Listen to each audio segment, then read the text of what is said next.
What's up, Joe? What's up, everybody? Welcome to another edition of Sports 360. I'm Jeff Fannell, and I'm here with my man Rob Duran of Rob Duran Sports. What's up, Rob? How you doing today? Going on, man? What's going on? As always, man, every time we get together, there's a lot going on, a lot going on in the world of sports. And as we are getting ready for the baseball season, right, that's coming up, opening day in a couple of weeks. Yep. We have March Madness going on. NFL draft is coming on down the road. Also got some stuff going on in the NBA as well. So there's a lot going on. And something that before we came on today, we didn't even talk about it much, Bob, and that is the NBA, and that is LeBron James, right? Going down, Yeah. and AD already been down for a good spell.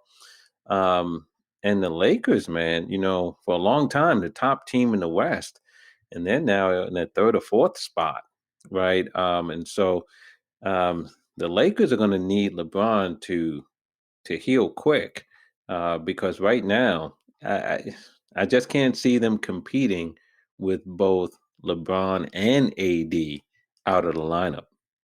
Yeah, man. It was already going to be tough, and we've kind of seen it in spurts here and there without Anthony Davis because that team is built around those two stars, LeBron and Anthony Davis. And you lose AD, and it's like, all right, you still have LeBron James, right? You still feel comfortable. You know you're going to be a top at least 3 seed with LeBron James there, minimum 3 seed. But then he goes down, and it's rare because you don't really see, except with the exception of his first year with the Lakers, you don't really see LeBron get hurt. And it's normally a freak injury if he does get hurt. But man, this is a huge loss for LA, and it'll be interesting to see how long he's going to be out and how LA kind of puts things together and holds it together until he's able to return. But man, big loss for LA. Yeah, no doubt about it. And this was another one, as you say, a freak injury, right? Solomon Yeah, Hill, diving for a ball and essentially made LeBron's leg and ankle collapse, right? And we saw it happen, man, and rolled that ankle, and it's a high ankle sprain, and usually those are the ones that take a while, right, yep, to come back from. So, look, with him out of the lineup, I don't know, um, what the Lakers are going to do, but look, they're going to make the playoffs. The question is going to be, in what condition and what shape will LeBron be, and also AD, and how long it takes them to get back into peak form yep, once they do return. And then also, how far are they going to fall in the meantime? Because right yeah, now, again, they're falling in the yeah, and standings. that's a big thing because if you're finishing at the top of the conference, you're facing one of the lower seeded teams. But now if LA drops, that first round might be a tough matchup depending on who they go against. So even with LeBron back, and we don't know if they're going to be back 100%. Like you said, Yeah. we have no idea. So they could be facing one of the top teams depending how far they drop in the standings. Yeah, Crazy. it is. It is. And another team that's been without a star but has been doing very well. Well, two teams really. One is the Brooklyn Nets, right? Who've been without KD for a while, and now they're going to be without Kyrie Irving for the next 3 games as he deals with Yeah. some personal and family issues. Um, but the other team that's been playing well without their star has been the Philadelphia 76ers. Embiid has been out for a few games and is likely to miss a few more, but the Sixers have been playing well. And again, this shows, I believe that when things like this happen, when your big dog goes down and you can still win games, I think that becomes a testament to coaching. And I think this is where Doc Rivers is earning his money, right? And this is the difference between having a true coach and having someone else who's kind of just occupying the sidelines. Yeah, I agree 100% there. And when Embiid went down, I thought the Sixers kind of what happened to LA with AD, that they would regress. But like you said, man, they're still balling. And Yeah. Embiid is going to come back, and it's not going to be one of those, oh, we got to try to fit him into the. He's going to slide right in there, and they're going to continue to ball and probably and get better. So, man, and kudos to Doc. You know, a lot has been said because he's only won that one championship with the Celtics and hasn't really done anything since. You know, the Clippers, they were close, and all that stuff never really made it, you know, made the jump. But he's doing a heck of a job with this team, man. Yeah, he is. Completely changed the team, the culture, the way Embiid plays. He's lights out this year compared to any other year in his career. Yeah. And you know who else is doing a great job? Is Nate McMillan, ever since he took over the Atlanta Hawks. Yeah. You know, through last night, which was Sunday night, we're recording this on Monday, the Hawks have won 8 games in a row, right? So he's been, you know, he's been a breath of fresh air as they made that coaching change. And, you know, Atlanta right now is one of the hottest teams in the Eastern Conference, along with the Milwaukee Bucks. And the Nets are playing well too. The Nets have won 15 out of 17. The Bucks have won, you know, 6, 7 games in a row. The Hawks have won 8 games in a row. But you know how I feel about Milwaukee. And look, I know that they Yep. picked up PJ Tucker, and I think that could be a good pickup for them. You know, PJ Tucker brings toughness. Yeah, big He time. can hit that corner three. You know, he's a gamer, and I think he can help them.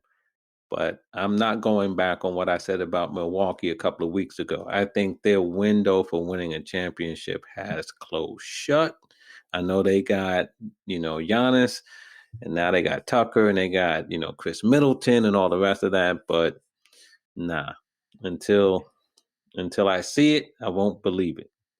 Yeah, I can't. I'm not a believer in Milwaukee. Not with the 76ers and the Nets playing the way they're playing. There's no way. They had their chance, like you said. That window, they had a couple years there to really make some noise. They could have done something last year. Not that I think they would have beat LA, but they had a chance to make the finals last year, and then it's not their year this year. Not with Yeah, the I way don't. not with the way Brooklyn and Philly are playing. Yeah, and look, I quite frankly, I think that the road to the NBA Finals in the Eastern Conference, as much as I hate to say this, I think it goes through Brooklyn. Yeah. I think it Yep. goes through Brooklyn. And so we'll see. Because look, when KD comes back, and you know, Kyrie, you know, decides to stay for longer than a few weeks, and Harden just keeps balling, you know, the Nets are tough, man. You know, the Nets are really a tough team. And then the last thing I'll say about the NBA is I believe it should now be official that one of the most disappointing teams in the league so far has been the Boston Celtics.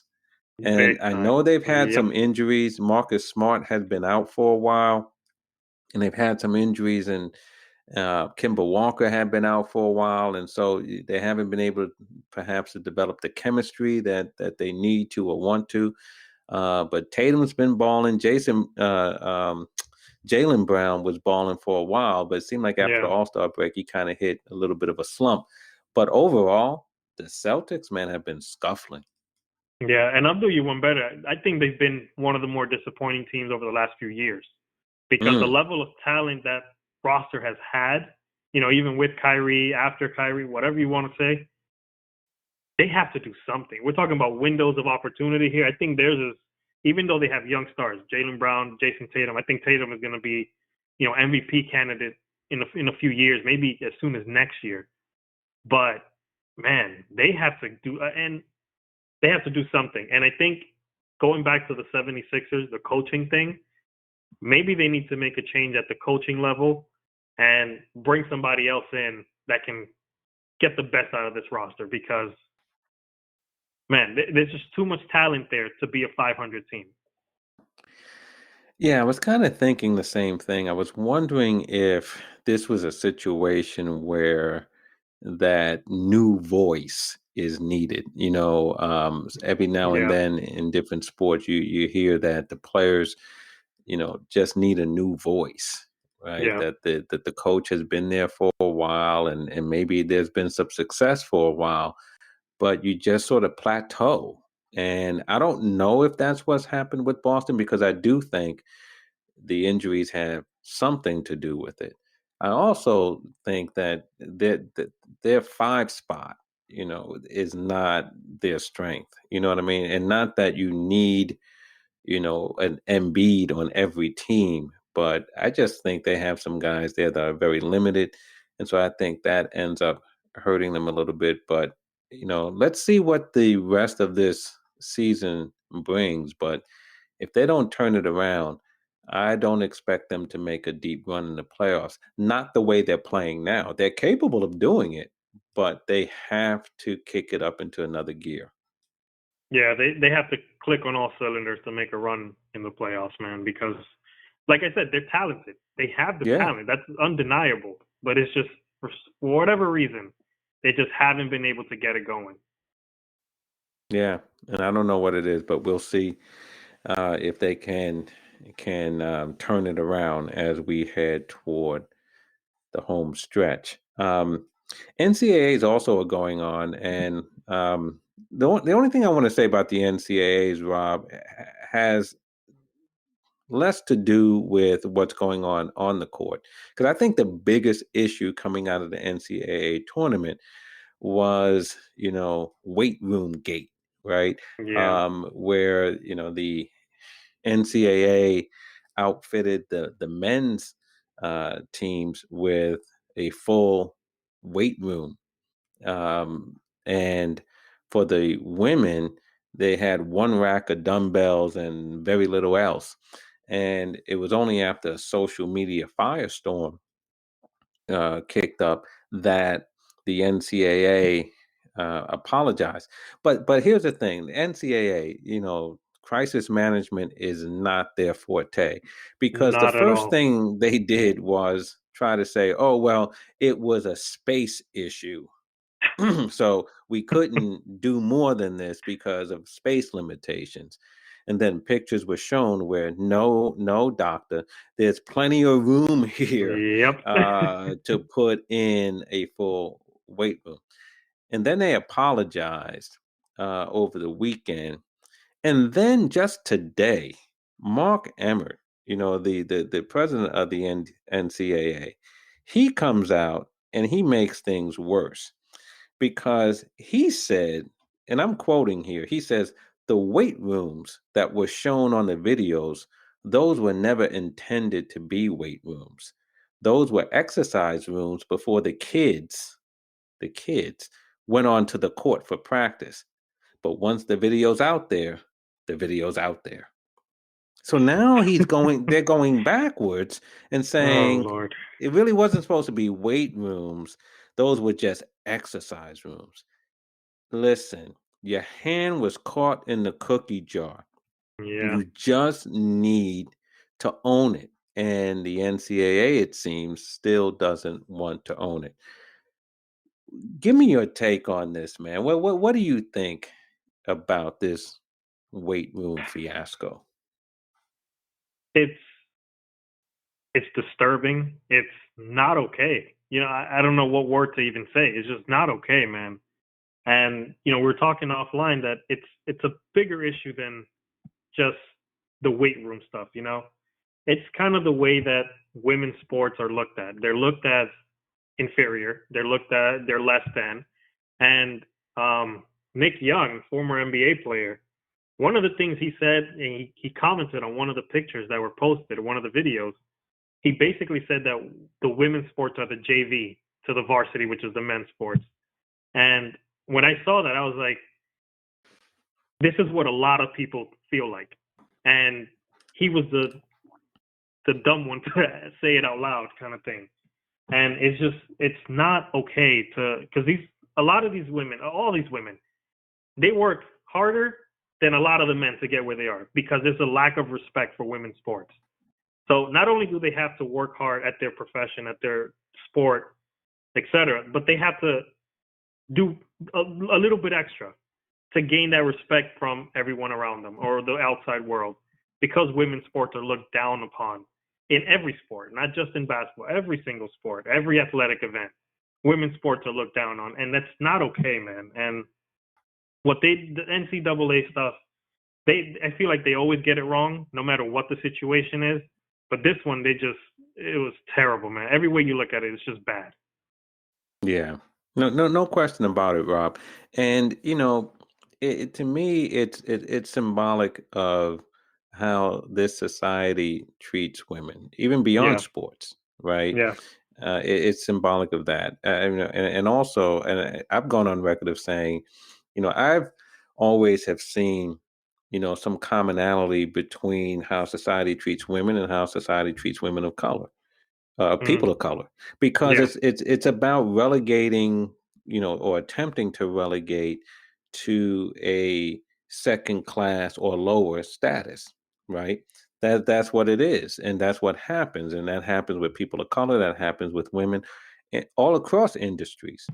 yeah, But staying with sports, the idea of, like, here's the thing, and we talked about this a little bit, Rob. Whose idea was this? Like, you know what I'm saying? Like, who made this decision, and then who signed off on it? Because yeah, those weights didn't arrive on their own. You know what I mean? And here's the one thing. I wonder if those weights really were like for the men's weight room, and they said, "Oh, you know what? We got to put something in the women's weight room," and then they just put something over there, right? I don't know yeah. what happened, but who decided this? Who said this is what we're going to do, and then who said agreed with it and said this is a good idea? That's what I want to know. Yeah, there was a whole chain of command that said, okay, listen, I used to work at my high school, my old high school, as a custodian. So when there was an event going on, our boss would hear it from whoever was hosting the event. Our boss would then tell us, and then we kind of set something up. If we didn't see something was right, we'd call somebody and say, are you sure you want this here? Are you sure you want this set up this way? Nobody did that for this. Right. How Everyone did said, that happen? yeah, everyone said, yeah, that's fine there. Let's leave that small rack there and walk away. Right. It's just not okay, man. Who thought that was cool? Oh yeah, Yeah. this is adequate. This is good enough. And the bottom line is this, and who you said Nick Young? I mean, Nick Young's not the sharpest knife in the drawer. No, Anyway, not at right? all. But there's a lot of people that have, those sentiments. And it is what it is. But here's the thing. Let's just call it plain. These are elite athletes, Yes. okay? Period. Right? Whether, if you're playing Division 1 men's basketball, Division 1 women's basketball, you're talking about elite athletes, and the bottom line is they should be treated like elite athletes, and there should be, there should be equality in it. And the NCAA goes around talking about equality, right? They've been doing that ever since, all of the social unrest, just like a whole host of other institutions and companies. But Yeah. but Rob, if these institutions and these companies, if aren't held to, if their feet aren't held to the fire, they will regress to what they are and what they would do, right, if they think no one's looking, right? Yep. And it wasn't until this became a firestorm on social media that we then see change. And so this is a deep problem about how women and women's sports are treated in this country, how women are treated in society. But it's also, I believe, indicative of how a lot of institutions and companies will conduct themselves if left to their own devices and we don't remain vigilant. Preach. Preach it, brother. That's true. So 100%. yeah, I need to pass around the hat, take up an offering right about now. But Hey, man, that's one of those things. Like you said earlier, it's just disturbing. It's not right, and someone needs to grab a hold of Mark Emmert and say, "Look, man, we blew this one. Let's own it and let's move on." And yeah. we'll see if that happens. Um, Hey man, another real interesting story, Rob, is coming out of the NFL. with NFL's talking about having a live in-person draft in Cleveland this year. They're going to do it with, some health and safety protocols in place, but they will have a live event. They will also mix in some elements of the remote draft that they had instituted last year. So it'll be a combination of both. But there'll be some accommodations for fans, all of it done with, social distancing and other measures in place. But we were talking about it, Rob, how sports can sort of point the way forward for society to get back to whatever normal is going to be. And I think this is an example of that happening. So what are your thoughts about that, man? NFL talking about holding in-person draft. I think it's pretty cool, to be 100% honest with you. And like you said, man, sports has a way of unifying things if done correctly. And hopefully this works out and, they get all the protocols in order and all that stuff. And they can do this safely. But this is huge. Like the draft is a really big deal for a lot of fans. I love watching the first round and hearing, fan reactions and stuff like that, especially as a Jets fan, we always boo everyone. Knicks, with the NBA, they boo when they draft and all that stuff. But with the NFL, it's a great thing that fans are going to be involved. It kind of wasn't the same last year where it was all virtual. That emotion wasn't there. And like a lot of other things, that the emotion was missing. So just having fans kind of be a part of it, it's, again, like I think it was the last show we did, we're talking about how it's kind of like a breath of fresh air where things are moving in the right direction finally after a year of all this uncertainty going on with COVID, man. I think it's great. Yeah, I mean, I think it's a positive story, and hopefully the NFL will be able to pull it off, and it will, have the effect, among other things, right? What we're talking about, fans being in the stands for baseball games, and opening day is coming soon, right? And so we'll have some Yeah. fans in the stands for opening day. There continue to be fans in the stands, for the NBA. I would imagine for NHL, but everybody knows we don't watch hockey, so I don't know about that. But but I think all of these things have, the potential to, I think have a positive effect on society. You know what I mean? In addition to what's actually going on with the vaccinations ramping up and everything else. And look, Yeah. man, we all want this to end. And we have to be smart though, and so not just rush in and like just throw everything to the wind now. But it is nice to see that the NFL is doing this and trying, do it responsibly, and you got to be rooting for them to pull this off. Yeah, man. It's just, like I said, a breath of fresh air to see these things being planned out. Like that enough is like, man, this is good news. This is positive news, man. But it happening, man, can't wait. I really cannot wait for that. Yep. If this is a breath of fresh air, our next story, man, you can only, view it as a dark cloud, and that is again out of the NFL, with one of its star players, Deshaun Watson of the Houston Texans, star quarterback. Yeah. As of today, 13 lawsuits have been filed against Watson, alleging sexual assault and harassment, by massage therapists in Houston. And, serious allegations. The NFL is looking into it. Law enforcement may be looking into some of these allegations. But very, very serious. Look, I don't want to say much about it because obviously it's allegations, they're serious allegations, and it's going to play itself out one way or the other. But Deshaun Watson was looking to get out of Houston, right? And before all of this happened, because of his talent and because of his performance, you would have to believe there would have been a number of teams interested in acquiring him. I think one thing for sure, and this seems so, almost crass to talk about where Deshaun Watson's going to end up given these allegations against him.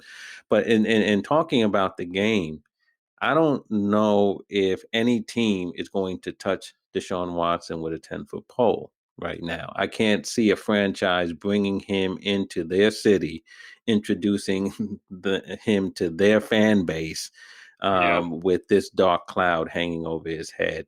And then it also remains to be seen what happens to him in Houston. But this is a very, very serious story coming out of the world of sports right now. Yeah, it's not a good look at all. No matter which way you look at it, it's just not good for him, not good for the league. Not good at all, man. And like you said, he's one of the maybe top 5 quarterbacks in the league, and I comfortably say that just based on what he can do, what he did last year on a bad team. And man, you would think that before all this, any team who didn't have a franchise quarterback was gonna call Houston and say, "What do you want? I'll offer whatever you want." But now with all this stuff going on, man, it's just every day it feels like there's a new lawsuit piling up, a new case coming out, and it's just not a good look. And like you said, it's all allegations, so we don't know exactly what the truth is, what's going on, what's going to happen, but either way, it's just not a good look. And, you know, the NFL has their own policies, regardless of what happens with the lawsuits. The NFL can still turn around and say, well, you know, you basically caused us all this trouble. It's not a good look for us, for the league. You violated the look of the shield and all that stuff. He can be suspended for X amount of games, and I don't know, man. It's just not a good look. It's not good at Yeah. all, especially for a guy who everyone raved about his character. For all this stuff to be coming out now, it's sad, man.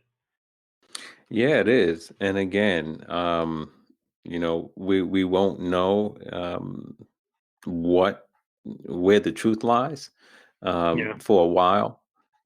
Look, if we ever know, right? Because you never yeah, know where this goes. I mean, it could end up in settlements and confidentiality agreements and all the rest of that. So who knows?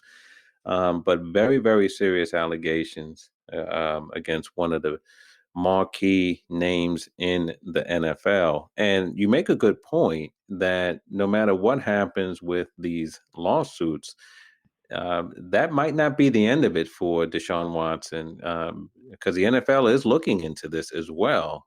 And they may decide that it, runs afoul of, their conduct policies. And so there could be some additional um, challenges for Deshaun Watson ahead. But yeah, this is a black eye for the league and a black eye for up until now a player who has been viewed very positively yeah, throughout his NFL career. yeah. So I mean, hopefully stuff like this gets resolved and we figure out what's going to happen. But it's just I think no matter which way it turns out, it's just not a good look, no matter what. No, not at all. Not at all. So we'll keep our eye on this one because the lawsuits have been coming in waves. Yeah, It was one, then it was two more. So he had three against him, then four, and then today 6 lawsuits were filed against him. So yeah, I don't know if this is the end of the line. Who knows what tomorrow and the days ahead bring? Maybe we don't stop at 13. Who knows? But right now, terrible, terrible story, and it's one that's worth keeping an eye on. Um, Also, too, Rob, today on Monday, March 22nd, sad news out of the NBA. Elgin Baylor, one of the greatest players in the NBA, passed away. He was 86 years old. Um, you and I were talking earlier today, and I said, when Elgin Baylor, when he started his career, I wasn't even born. And, I was a little kid toward the middle and end of his career. I was in grade school or whatever, but I knew of him because my brother was a big basketball fan. And so, knew of him, as a kid. And obviously, as I got older, knew about him, because he was just such a great player. But he passed away today at 86. And Rob, I read something today about Elgin Baylor that just made me shake my head, because this is a guy, he was a rookie of the year in 1958. And for his career, he averaged over 27 points, over 13 rebounds. Just a great player, 11-time All-Star and the rest of it. But in the 1961-62 season, Elgin Baylor served in the U.S. Army Reserves. So he only played on the weekends. And that year, he Wow. played in 48 games, and he averaged 38.3 points per game, 18.6 rebounds, and over 4 assists. And he's only playing Wow. on the weekend. Man. If any NBA player today did that, he Oof. would be lauded as a hero, right? Yeah. Not only for he's serving his country, but when he's not serving his country, he kicking butt in the NBA, right? So, I mean, how do you do that? And he had to Man. travel to the games, right? So wherever he was based, I think he was based in Washington State, and he had to travel to the games on the weekend and average 38 points for the season. Just Wow. remarkable, man. You know what that reminds me of? Growing up in New York and Harlem, there was always this random guy that would walk by the basketball courts and stuff like that. He'd be in his Timbs or whatever, and he'd show up and drop threes nonstop and then just walk away. Wouldn't say a word. Right. That's what that reminds me of. Wow, Yeah. man. Yeah. Like he, Monday through Friday, Man. he's serving his country, and then on the weekend he comes and just starts, raining raining Wow. threes on people, or taking them to the hole or whatever.